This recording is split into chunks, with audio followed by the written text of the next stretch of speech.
We are coming off of a huge weekend of pay-per-views, one. but today in this video, kiddo, I want to talk to you about Double or Nothing. Now, there was a lot to love in this pay-per-view, but unfortunately, with it being a show that was so long, there was a lot to hate as well. So, you know what? You were kind of negative in the last video we just made, so I want to hear some positivity. Give me one thing you liked from AEW Double or Nothing to start off with. Okay. Number one thing I liked, I guess, would be Orange Cassidy and him being more serious. Because if you know me, you know the fact that I have a problem with Mr. Orange Cassidy because he's just not serious enough. He's a very insulting wrestler to the wrestling business, and it's like, come on, man. Like, you can make your jokes, you can have your fun, absolutely, and I think your gimmick is pretty good. You know who does it better? Darby Allin, because he got like handcuffed by I don't remember who, but then like he was basically wrestling without hands, and it was badass. That was cool. So be more like Darby Allin, okay? And hey, here he was more serious. He wore a bit darker, and he acted like he was gonna go into doing that, putting his arms or hands into the pockets thing, but then he got beat up by Trent Barretta, and I loved it. And he was like, I just loved it. Yeah, more serious Orange Cassidy.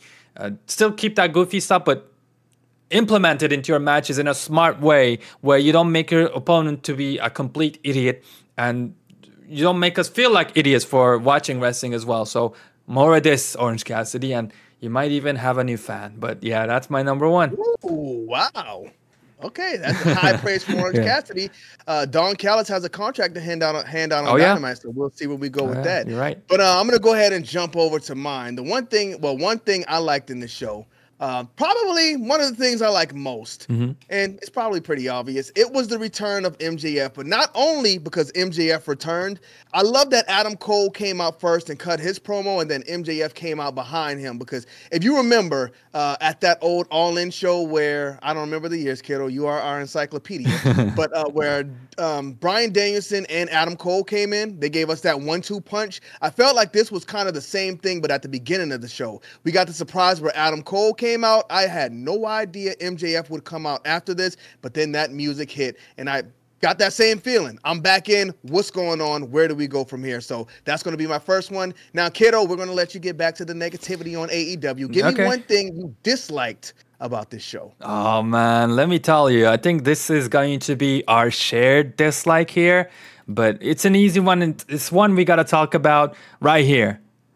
Shout out to SmackDown Hotel for the match card. But here is the match card, man. The match card includes 12 matches. You just go down and down and down, and it never ends. And I got a couple of questions. Number one, why is this match here? Number two, why is this match here? Number three, why some of these matches are, like this match had like a 2 millisecond buildup, if I believe, on the last Dynamite. Like, it definitely was not necessary. There was too many matches, and therefore the pay-per-view went on for too long. I think if you cut out some of these things, Double or Nothing was actually pretty good pay-per-view in my opinion. You could have been even better. You would have, left the pay-per-view feeling even more energized. But yeah, I gotta be honest here, just a side note, it didn't feel that fatiguing for this pay-per-view specifically like the other ones do, because we had so many crazy things happen. But that shouldn't be the case, We shouldn't have to rely on that. You know what I mean? Like, it's okay to let some of the matches not be on the pay-per-view, in my humble opinion. Kenny, what's your first negative?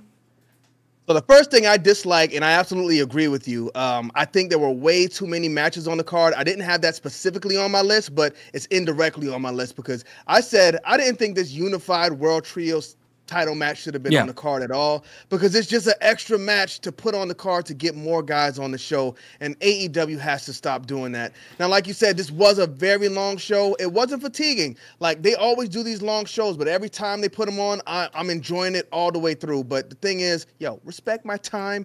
I'll enjoy the show when you put it on. I understand people are spending like $50 for the show, so they want to give you something, give you bang for your buck. But I mean, just a more condensed show, I think, would be fine, and people won't feel like they got cheated at all. So I put that match on here because I just felt like that was the filler spot, and Juice Robinson came back and got one of the biggest pops of the night. I'm not a fan of the guy, but people love him, so I understand him too. We had to get that done, but this just wasn't for me. Kiddo, let's go back to the positive end and give me something else you liked about this show. Number 2 on my list happens to be Adam Copeland and Malachi Black. I mean, we had the Brood, coming back, and then with the Titantron, and then actually Gangrel came back out there, and it was nice, man. It made me emotional. Obviously, I was just born in 1998, so I didn't catch those live, but I watched them later on through YouTube and other stuff. Back then, you could like have full shows on YouTube. You can still kind of get away with those, but yeah. I mean, I always enjoyed Gangrel, and like I remember playing WWE 13, which was about the Attitude Era, and listening to the Brood music all the time, even after years, because it's so sick, and just seeing all of that. The match itself was badass. Besides the crazy Ed spot where he basically blew out his knees and his leg completely. Probably he might have to get amputated. Why did he do that job? I have no idea. But the whole match was a banger. The entrances, the match itself, the ending, it just hit right. It just hit right. So that match was easily my second positive. Yeah, Kiddo, you just hit the nail on the head. You stole one of mine. You definitely snatched that right from me, because this match was, I would say the match was amazing. So many good spots in the match, down to the spot where these guys were pretending to turn on Malachi Black. Oh, that was awesome. And then beat Adam Copeland down. This match was beautiful, well booked. Masterpiece. I don't even got to say anything else about it. So I'm going to move on to my next dislike thing on this show. Yeah. I didn't like Roderick Strong taking the loss. Ooh. Because I was not a fan of Roderick Strong during his whole NXT run. I thought it was terrible. I was like, these guys are ridiculous, and just get them off of my TV. He came to AEW and started doing the wheelchair thing and the neck gimmick. I felt like they finally gave him something that worked. And it was tough because they definitely tried in WWE. But this Weasley... hanging in a wheelchair with the neck brace, neck strong. I thought it worked perfect for him. But then we got to the point where they were revealing the devil. He took the neck brace off, threw the wheelchair. He was healed, and he was just a boring, generic guy again. So I hate the fact that they just kind of got, I don't know if they lost faith in him, but they're not behind him anymore. And I think Adam Cole is going to be gone, because it seems like the whole Undisputed Kingdom thing is done with, which it probably should be, because it wasn't good. But Kiddo, you go ahead and give me your negative thing. We're going to have to be a little bit negative here right now. All right. Let me see. This is number 2, right? This is number 2. I'm going to go with Jon Moxley versus Kinosuke Takeshita, because I like Jon Moxley a little bit. I like Takeshita even better than Jon Moxley, because I think he looks like a star, moves like a star, needs to learn English, though. It's just being honest, because we are in the United States of America. Shikatanai, as you would say in his language. So, he's going to have to go ahead and learn the language. The problem with this match, however, was... it was for the IWGP World Heavyweight Championship. We knew from the very beginning what was going to happen. So I was just not excited. It was just a perfect example. Like, this is a perfect example of a match that shouldn't be on the card. Like, have it on a Dynamite. You know what I mean? And especially because you're not pushing Takeshita anyways. He's going to lose to Jon Moxley here. And you have Jon Moxley in your basically company. And this is the way you're using him. You know what I mean? Like, I don't hate that per se. But I feel like, at the very least, this match should have been maybe a main event of Collision. Maybe do it in AEW Dynamite, but not here. So it's a negative for me. I agree. I mean, I love Takeshita. He's just over here taking losses all over the place. So I understand his frustration, but you couldn't have Jon Moxley lose here, because he is the IWGP World Heavyweight Champion. And if it was the AEW champion, you don't want him just losing to a guy on a New Japan show. Right. So they just probably shouldn't even have put him in there, because it didn't make him look strong at all. But y'all, Kiddo can say the man needs to learn English, because Kiddo knows about 50 languages over here. He translates everything for us. But I'm going to go ahead and move on to something that I appreciated in this show, and that is the Chris Jericho dice spot. Now, this is another match that did not need to be on this card, and I was like, why are we watching this? What are we doing here? Does any of this even matter? But when he came and got the dice, like the bag up from under the ring, I was like, wait a minute, those aren't thumbtacks. I know they aren't thumbtacks. And you got heel Chris Jericho, who always pulls these tricks and poured out the dice all over the ring, and I was just like, you know what? That's actually even worse than thumbtacks. Y'all ever stepped on a Lego on the way to the bathroom in the middle of the night? It's not pretty. And the dice has those edges on them too. So I'm sure it was not fun taking the blunt of those dice slams. So that's something I did like in the show, a unique spot that we don't see often, because it's normally thumbtacks. Put it in AEW Fight Forever. Kiddo, what's the next thing you liked about this? The next thing I liked about Double or Nothing was the fact that Mercedes Moné went out there and she actually wrestled, and she finally gave us something that was worth the money. No pun intended. I liked it. That was good, because her promos and everything was super disappointing. I was disappointed about her for a long time, but finally she got something good. And there's a potential, I know it's small, that Bailey one day makes her way to AEW, and like the possibility of a Bailey versus Mercedes Moné #3 NXT Takeover Brooklyn type match, but for the third time. That's super exciting to me. So I was pleasantly surprised by the performance of Mercedes Moné. That's what, yeah, #3. Yeah, I think they would blow the roof off in the third match at AEW. Oh yeah. So hopefully we get to see it one day. Bailey's been in the AEW arena, so I don't know, man. It's possible. She pops up Next there. up, I have for the things that I dislike, or the thing that I disliked on the show. I didn't like Toni Storm being in the ring across from Serena Deeb. They had some fun things happen in the match, but Toni Storm, I think, is the best women's champion they've ever had, over Britt Baker and over anybody else, because every time she's out there, she's entertaining. So I think they should have found somebody better to put her in there with. We should have got somebody built up instead of just throwing Serena Deeb out there that nobody cared about. Serena Deeb was supposed to be like the babyface here, and the people were booing her. Like, she came out with a sob story, like, I did this and I did that, and it took me so long to get back to wrestling. But people were like, that's what we don't care about. We want Toni Storm to win, as Toni Storm did. I like where they're going with Mariah May. So maybe Mariah May ends up in there across from Toni Storm pretty soon. I don't know, but she's a bad one. So She's a bad one. Give me your next pick for the thing you disliked in this pay-per-view. Well, it certainly wasn't Mariah May, as you can see, but I did dislike, actually, I should have talked about this. I just saw it on my list. I disliked the Jericho match that you like the, I guess, the die spot, but man, the rest of it, it's just, I've not been satisfied with the run of Chris Jericho for a long time right now. He's super out of shape, and he's not wearing the long tights anymore too, so it's showing even more. The learning tree stuff, I don't know. I like Big Cass, and I want to see him succeed, but yeah, I still cannot root for Chris Jericho. I mean, like the Hook, I think they dropped the ball with him too. And Shibata, like, I like Shibata in New Japan, but here in AEW, he's just been weird. Like, it's just been, strong style. Let me stay still for 10 minutes so you can hit me however you want. Pause. It's just like, man, it's another Orange Cassidy situation, and it's very closely tied. The reason why I don't like this is because, it's very closely tied to my fourth, the most negative thing on the list, which we'll get to.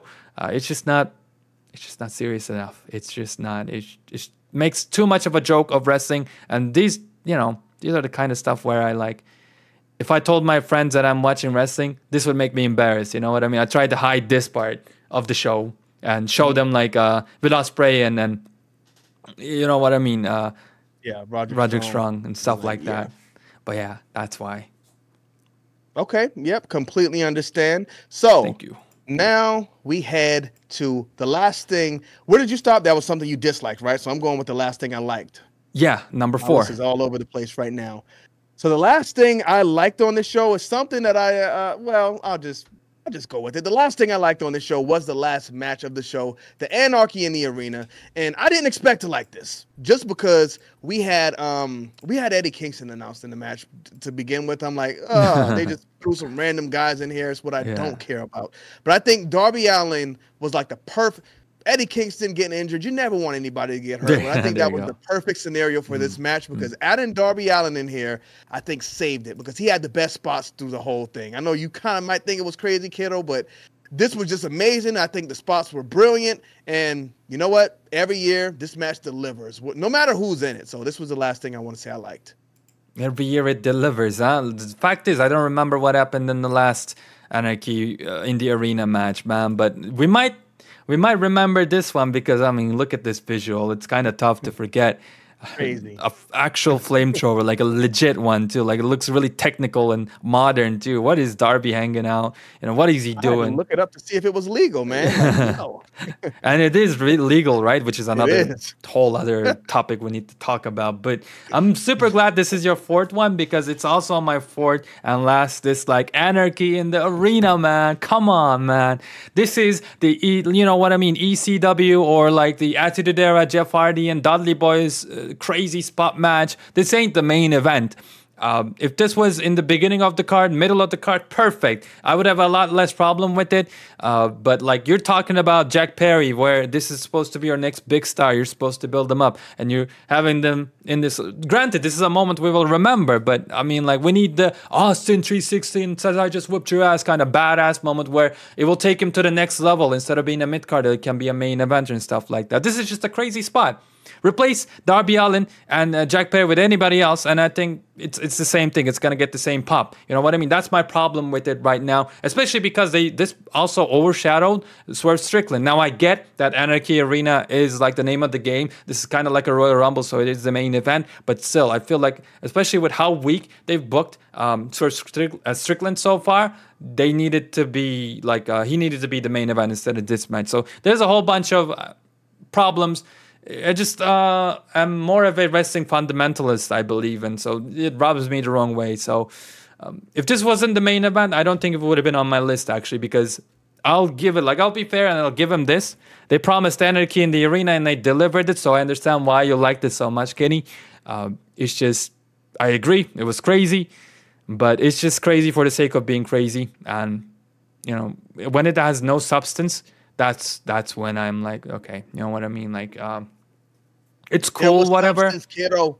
We talked about it in our Anarchy in the Arena video. Y'all got to check it out. But kiddo, I already told you there was substance. All right. You said this rubbed you the wrong way. Should you give us the last thing you liked about this show right now, or the last thing that rubs you the right way on this show right now, or do you want to save it until after I give them the thing I didn't like? You go ahead. Give yours. I did not like Willow Nightingale taking the pinfall against Mercedes. Now I understand Mercedes she's the big star of the night. She's making her entrance, and she still didn't get the main event. Just to point that out. But I didn't think she needed to come in her first match and win the title. I think we could have got some type of, like, you know what? If you were going to have Chris Statlander turn, you could have had her turn and then cost Mercedes the match, and then Willow get mad about it, and then Chris Statlander beats Willow down. Did something like that. But, I mean, I don't know. I don't know what the direction is or who Mercedes is going to feud against this title with. At least you got something else for Willow to do, but I didn't like her taking the loss here so soon after she won the title. Now, I'm glad, I just got that out because, kiddo, you can lead us off on a positive note. Give us the last thing you liked about this show. Okay, positive note. It's a bit of a spoilers. I did talk about this already, but Will Ospreay versus Roderick Strong, I do understand your concerns about Roderick Strong's character and stuff like that, but the match itself was incredible. It was like an insane opener, and it hyped me up. And, right after that, we had the MJF debut, which we talked about it so much that we forgot to put it in the list. I think maybe it's in your list. We'll see. But no, I'm done. I did put it in the list at the beginning, but I put it like the 1-2 punch Adam Cole MJF. Makes sense. But yeah, this match was awesome, man. It just shows that Will Ospreay, as long as he doesn't go too crazy and injure himself, because right at the very beginning of the match, he literally fell on his neck, and I was like, oh my God. I thought he, really bit the bullet there. So keep healthy, Will Ospreay, because you're literally the future of AEW right now. You say you're going to restore the feeling? Well, you have to have feeling on your arms and your fingers to be able to do that yourself. So, again, I also really like Roderick Strong.